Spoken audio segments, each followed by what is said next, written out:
Regardless of आपका finances जो भी एक्सपेंसिव हुआ है। जो फोन उठा रहा है वो एम्बेसी का आदमी नहीं है। ऐसे रिक्वेस्ट से नहीं होता। मुझे वो बात अभी तक याद है। फिर हम लोग दुखी मन से होटल आ गए, दिन भर खाए नहीं।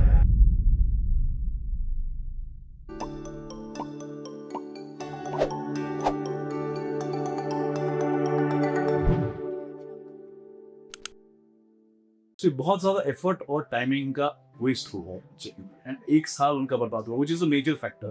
रिगार्डलेस ऑफ आपका फाइनेंसेस जो भी एक्सपेंसिव हुआ है, टाइम कहीं ना कहीं इससे ज्यादा मैटर।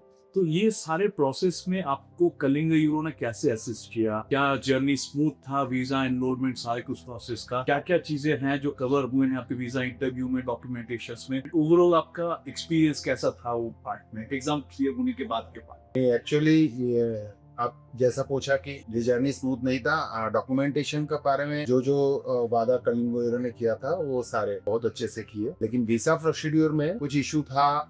इटालियन एम्बेसी से हो सकता है या कहीं और से भी हो सकता है। तो स्लॉट नहीं मिल रहा था हम लोगों का। स्लॉट जो मिल रहा था इससे हमें पता चला कि जब तक वीजा मिलेगा तब तक उनका 29 नवंबर ऐसा कुछ उनका लास्ट डेट था कटानिया का। तो वो तो हम लोगों के पास मिला ही नहीं मौका। तो फिर 1 महीना 2 महीने ऐसा करके निकल गया, वीजा का स्लॉट नहीं मिल रहा था। तो शुभेच्छा ने दिन रात वो ट्राई किया कि वीजा का स्लॉट कैसे मिला। कुछ सीनियर से बात हुआ, कुछ वीजा एस्पिरेंट्स थे उनसे बात हुआ। तो एक दिन शुभेच्छा ने मुझे बोला कि पापा एक भैया है, तो बोला कि वो वीजा स्लॉट छोड़ रहा है, तो मैं क्या वो स्लॉट बुक कर सकता हूँ? तो मैंने बोला कि बेटा मुझे तो एक्सपीरियंस नहीं है, आप टीम से पूछ तो बोला शायद दीपक सर असिस्ट कर रहे थे। Yes yes. तो दीपक सर ने बोला कि वो छोड़ रही है, मतलब तुमको मिलेगा ये एश्योरेंस हम नहीं दे सकते, लेकिन आप कर सकते हो। उसके लिए क्या करना पड़ेगा, आपको खुद वीएफएस सेंटर जाना पड़ेगा कोलकाता। मैंने बोला चल, रात को निकल गए यहाँ से, बस लिया, कोलकाता पहुंच गए सुबह जाके। वहाँ वॉक इन इंटरव्यू के लिए बोला कि हम लोगों ने ऐसे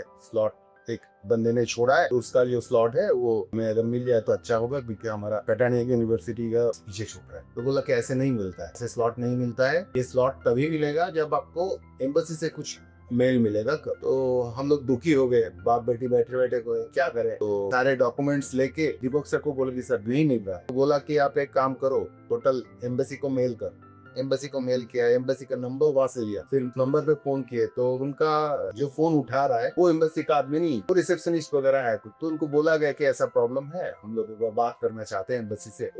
बात नहीं। फिर 1 घंटे के बाद फिर एक बार फोन किया। ऐसा 2-3 घंटा हम लोग उधर ही वीएफएस में बैठ गए। उसके बाद एक बार फोन लगा। फोन लगने के बाद डायरेक्टली जब बात हो रहा था तब दीपक सर भी कॉन्फ्रेंस में। तो दीपक सर ने बोला, मुझे वो बात अभी तक याद है, सर ये मेरे बेटी है, इनका अगर हो जाता है तो बहुत अच्छा है, इनका क्लास शुरू हो गया। मतलब वो इंग्लिश में बता रहे थे। तो सर इनका क्लास शुरू हो गया, अगर जा नहीं पाएगी तो बहुत मुश्किल में पड़ जाएगी। फर्स्ट टाइम का डेट आ गया, किसी भी तरह इनका वीजा कर दीजिए, वो मेरे बेटी है। तो ऐसा बोला।